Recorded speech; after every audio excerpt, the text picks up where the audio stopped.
حیات و فعالیت روزالین فرانکلین، زن کیمیادان و بیوفیزیکی بزرگ که با عکس زنده صورت DNK تاریخ را دیگر کرد. روزالین فرانکلین سال 1920 در لندن در خانواده ثروتمند و فرهنگی تولد شد. پدرش بانکدار و آموزگار دانشگاه، مادرش خانه‌نشین ولی آموزنده بود. از کودکی روزالین زیرک، جدی و کنجکاو بود. در سن نورسی گفته بود من باید عالم شوم. علم یگانه چیزی است که میخواهم با آن مشغول باشم. وی تحصیل خود را در دانشگاه کمبریج، یکی از بهترین مرکزهای علمی جهان، گذراند و در ساحه کیمیای فیزیکی تخصص گرفت. سپس در فرانسه در مرکز پژوهش پاریژ با تکنیک دیفرکسیون شعاعهای رنتگنوگرافی کریستال ها شناس شد. این تکنیک با او امکان داد که ساختار مولکوله ها را از روی عکس ها بیاموزد.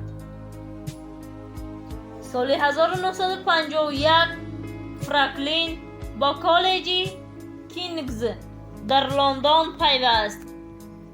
مسئله او استفاده رنتگن برای فهمیدن ساختار DNK که رمزی ارثی ژنتیکی بود. وی با صبر و تحمل تجربه ها ساخت، گذراند و یک عکس مهم به دست آورد، صورت 51. این عکس اولین بار ساختار اسپیرالی دو قبضه DNK را به طور واضح نشان میداد، اما به اجازت به اعتراف بود. شریک کاریش ماریس ویلکینز به اجازت فرانکلین عکس را با او آتسون و کریک نشان داد. آنها با استفاده از معلومات فرانکلین مدل ساختند و ساختار دو قبضه DNK را پیشنهاد کردند. سال 1962 واتسون، کریک و ویلکینز برای این کشف جایزه نوبل در فیزیولوژی و طب گرفتند. فرانکلین او الکی زنده نبود، نام او حتی ذکر نشد. روزالین شخصیت آرام، جدی و پرتحمل بود. او نه تنها به علم باور داشت، حتی بعد اختلاف ها با گروه با محبت به کار خود ادامه داد. پس از تحقیق DNK با آموزش ویروس های RNK مثل ویروس پولیو و ویروس تماکو گذشت و باز هم نتیجه های مهم به دست آورد.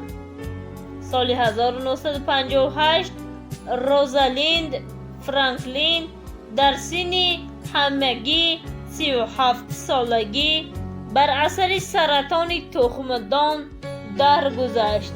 احتمال نتیجه کار در محیط رادیواکتیو و رنتگن های زیاد.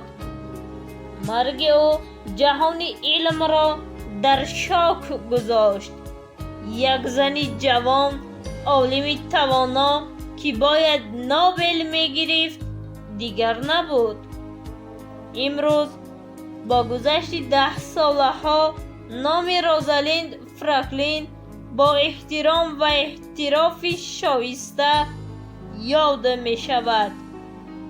روی خط عالمان تأسیس گذاری عصر 20 پایه‌گذار کریستالوگرافیای بیولوژی، پیشاهنگ فهمش ساختار DNA که رمز تلاش زنان در علم میراثی نادر فرانکلین بود.